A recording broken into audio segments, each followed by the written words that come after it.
Bonjour et bienvenue dans cette nouvelle vidéo d'Alform de la formation Cisco CMP encore 350-401 de la section automatisation et programmation. On va découvrir dans cette vidéo un nouveau format de données qui est de JavaScript Object Notation ou JSON. Et ce format de données, il est plus récent par rapport à XML. D'accord? Alors, de même, il a une syntaxe plus simple et JSON stocke les informations dans des paires des clés de valeurs.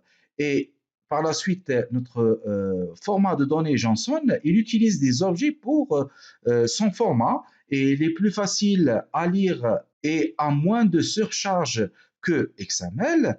Et pour son syntaxe, comme vous voyez dans cette image, nous avons là, c'est pour définir les objets. C'est-à-dire là, c'est des accolades pour définir les objets. Et chaque deux objets, ils sont séparés par des virgules. Ensuite, nous avons que les guillemets enveloppent les noms et les chaînes. Et de même, nous avons les accroches, d'accord, qui sont utilisées pour définir des listes. Alors, pour débuter ou pour voir de plus près notre syntaxe de JSON, on va voir des exemples de comparaison entre JSON et XML.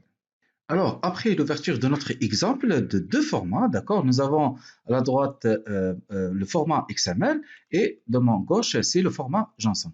Alors, pour ce qui est de le format XML, comme on a déjà vu ce exemple, on déclare deux objets de routeur, d'accord, qui contiennent des informations par des sous-objets, d'accord. Par exemple, on a le sous-objet name, vendor, type, d'accord, et le deuxième objet, de même pour le routeur, et on a les mêmes objets name, vendor et type. Mais par contre, comme vous voyez avec JSON, on déclare l'objet principal qui est de device, d'accord, et on a ouvert notre accolade qui se termine là, c'est tout en bas.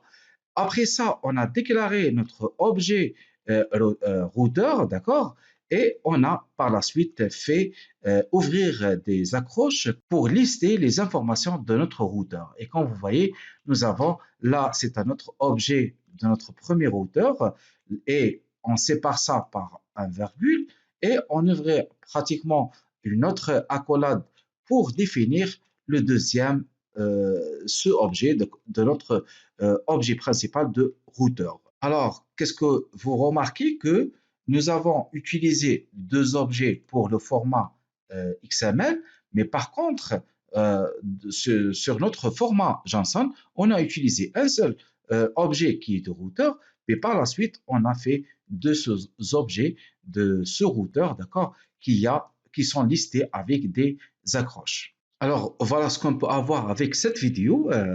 Déjà un exemple de comparaison avec notre format XML et notre format de données JSON. Merci pour votre attention et je vous donne rendez-vous pour la prochaine vidéo.